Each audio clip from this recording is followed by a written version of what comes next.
नमस्कार, मैं हूं शांता सिंह और आप देख रहे हैं बोले भारत। दुष्यंत कुमार का एक शेर है, सामान कुछ नहीं है, फटे हाल है, मगर झोले में उसके पास कोई संविधान है। लेकिन वो संविधान की किताब भारत के किसी गरीब फटेहाल आम आदमी के झोले से निकलकर अब सियासतदानों के झोले में चली आई है।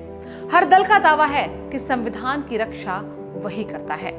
ये राजनीति अब इस बात पर उतर आई है कि संविधान की हत्या किसने की। भारत सरकार, जिसका नेतृत्व बीजेपी के नरेंद्र मोदी कर रहे हैं, उसने तय किया है कि 25 जून को संविधान हत्या दिवस मनाया जाएगा। इसके लिए सरकार की तरफ से बाकायदा एक अधिसूचना जारी की गई। उस अधिसूचना में लिखा गया है कि 25 जून 1975 को आपातकाल की घोषणा की गई थी। उस समय की सरकार ने सत्ता का घोर दुरुपयोग किया था और भारत के लोगों पर ज्यादतियां और अत्याचार किए थे। भारत के लोगों को देश के संविधान और भारत के मजबूत लोकतंत्र पर दृढ़ विश्वास है। इसलिए भारत सरकार ने आपातकाल की अवधि के दौरान सत्ता के घोर दुरुपयोग का सामना और संघर्ष करने वाले सभी लोगों को श्रद्धांजलि देने के लिए 25 जून को संविधान हत्या दिवस घोषित किया है और भारत के लोगों को भविष्य में किसी भी तरह से सत्ता के घोर दुरुपयोग का समर्थन नहीं करने के लिए पुनः प्रतिबद्ध किया है। अधिसूचना के साए में यह भी तय किया गया है कि हर साल 25 जून को संविधान हत्या दिवस मनाया जाएगा। कांग्रेस ने इसका विरोध किया। विरोध समाजवादी पार्टी समेत दूसरे विपक्षी दलों ने भी किया।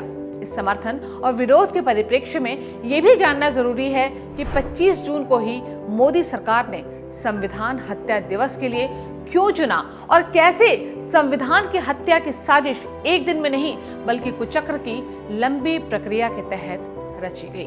पहले 25 जून का इतिहास समझ लीजिए। भाइयों और बहनों, राष्ट्रपति जी ने आपातकाल की घोषणा की है।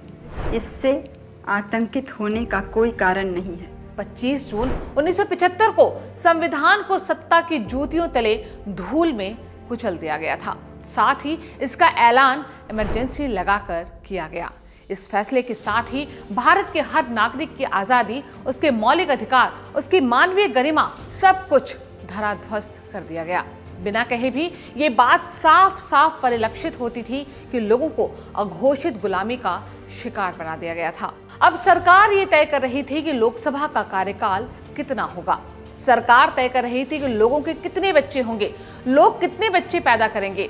सरकार ये भी तय कर रही थी कि किसको जेल में ठूसना है और किसे इस आशंका में जीने देना है कि कब उसके हाथों में हथकड़ियां लग जाएंगी। ये सारा काम तत्कालीन प्रधानमंत्री इंदिरा गांधी ने किया था। सामने से वो दिखती थी और पर्दे के पीछे से उनके छोटे बेटे संजय गांधी के हाथों में तानाशाही की बागडोर थी।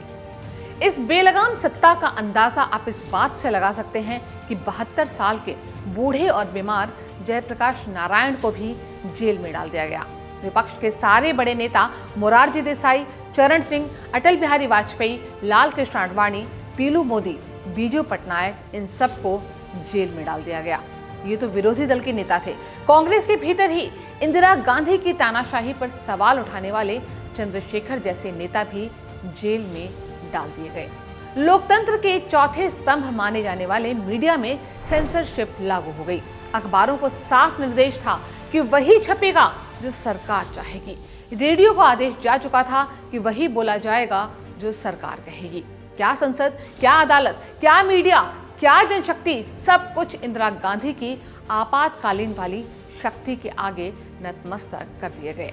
19 महीने के लिए देश मानो देश नहीं जेल बना दिया गया।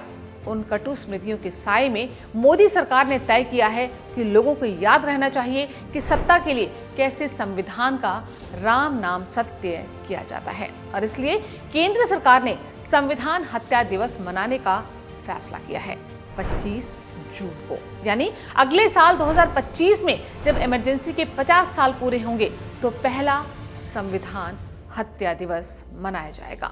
इस बीच 15 अगस्त से 26 जनवरी यानी कि स्वतंत्रता दिवस से अगले गणतंत्र दिवस के बीच संविधान को लेकर चेतना जगाने की बात हो रही है, जिसका मकसद है कि लोग संविधान के बारे में जानें।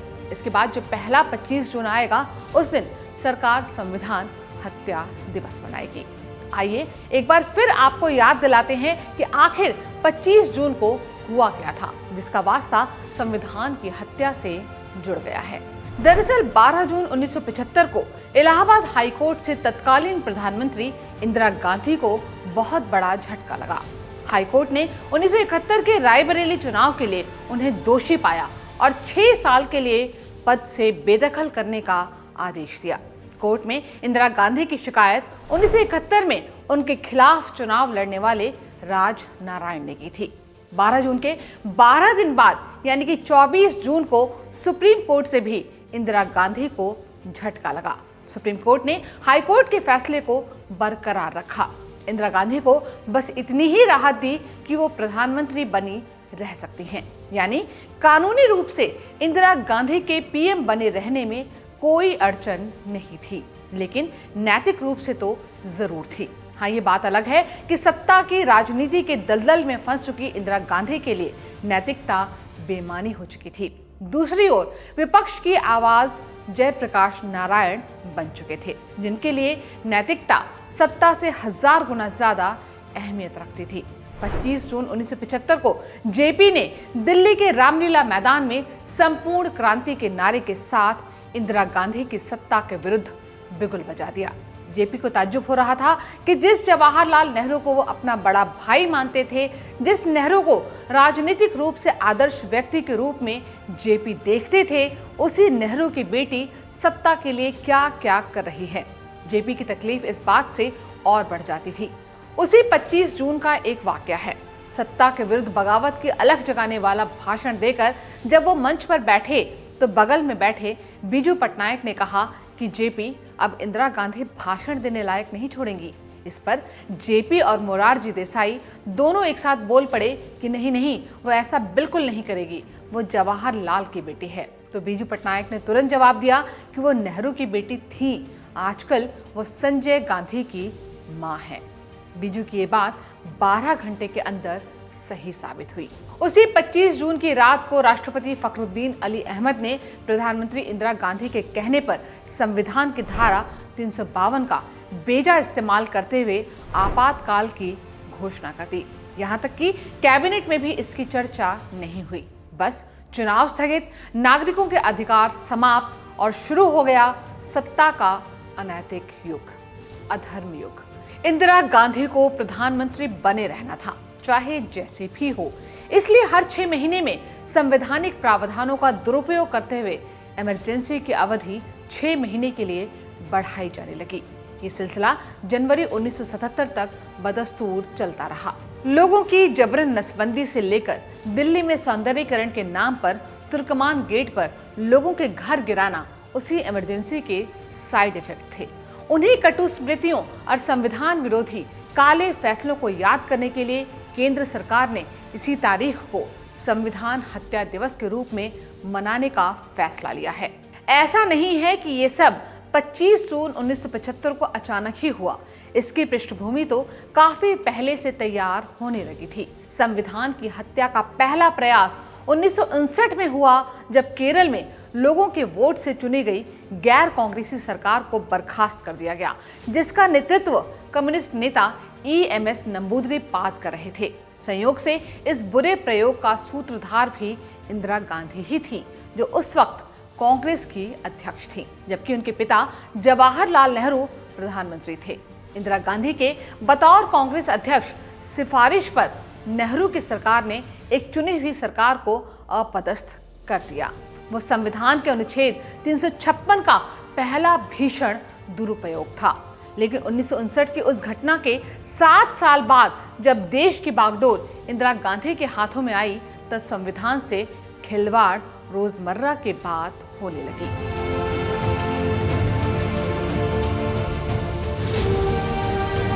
उन्नीस 1966 में लाल बहादुर शास्त्री की मृत्यु के बाद जब इंदिरा गांधी प्रधानमंत्री बनी तो उन्हें गूंगी गुड़िया कहा जाता था। ना वो अच्छी वक्ता थी, ना उनकी दबंगई खुलकर दिखती थी, लेकिन 1967 से लेकर 1971 के बीच उन्होंने अपनी ताकत और मनमर्जी बढ़ाने की भरपूर तैयारी की। पार्टी और सरकार दोनों को अपनी मुट्ठी में किया। उसका नतीजा ये हुआ कि राज्यों में मुख्यमंत्री का चुनाव चुने हुए विधायक नहीं बल्कि दिल्ली से इंदिरा गांधी करती थीं और किसी भी अपने वफादार को मुख्यमंत्री बना देती थीं। बैंकों के राष्ट्रीयकरण और राजाओं को मिलने वाले प्रीवी पर्स को खत्म करके अपनी छवि समाजवादी और गरीबों के समर्थक की बना ली। इसका फायदा 1971 के चुनाव में उन्हें हुआ, जब गरीबी हटाओ का नारा देकर उन्होंने प्रचंड बहुमत के साथ चुनाव जीता। तब 518 की लोकसभा में इंदिरा गांधी ने 352 सीटें जीत ली थी। उसी साल के आखिर में बांग्लादेश के निर्माण और पाकिस्तान की करारी हार ने इंदिरा गांधी की छवि एक मजबूत नेता की बना दी। इसके बाद इंदिरा गांधी ने खुद को ही भारत रत्न दे दिया, लेकिन इसकी आगामी आहुति न्यायपालिका पर शिकंजा कसने और उसे अपना मातहत बनाने के रूप में आई। बात 1973 की है, जब इंदिरा गांधी ने सुप्रीम कोर्ट के 3 वरिष्ठ जजों को बाईपास करते हुए उनसे जूनियर अजीत नाथ रे को मुख्य न्यायाधीश बना दिया। इंदिरा गांधी का यह फैसला न्यायपालिका की स्वतंत्रता पर हमला माना गया था भी। जस्टिस रे को चीफ जस्टिस बनाने की इतनी हड़बड़ी थी कि उन्हें 2 ही घंटे में पद पर बिठा दिया गया। ये बात 25 अप्रैल 1973 की है। इसकी भी एक पृष्ठभूमि है। 24 अप्रैल 1973 को केशवानंद भारती केस में सुप्रीम कोर्ट के 13 जजों की संवैधानिक बेंच ने एक फैसला सुनाया था। ये फैसला 7-6 के बहुमत से आया था, जिसमें सुप्रीम कोर्ट ने कहा कि संसद के पास संविधान के अनुच्छेद 368 के तहत संशोधन का अधिकार तो है, लेकिन संविधान की मूल बातों से छेड़छाड़ नहीं की जा सकती है। अदालत ने कहा था कि संविधान के हर हिस्से को बदला जा सकता है, लेकिन उसकी न्यायिक समीक्षा होगी ताकि ये तय हो सके कि संविधान का आधार और ढांचा बरकरार है।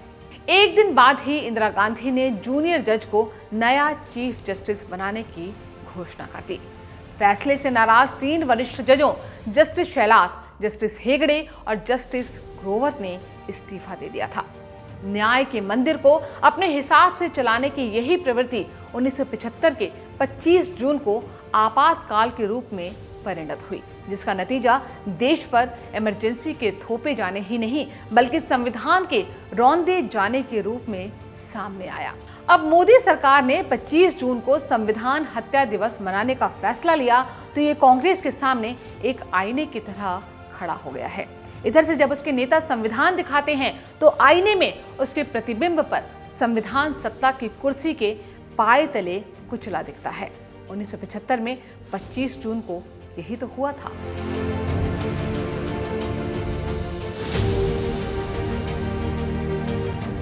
बोले भारत की इस वीडियो में फिलहाल इतना ही। अगर आपको ये वीडियो पसंद आया हो तो इसे लाइक और शेयर जरूर करें। हो सके तो हमारे चैनल को सब्सक्राइब भी कर लें। नमस्कार।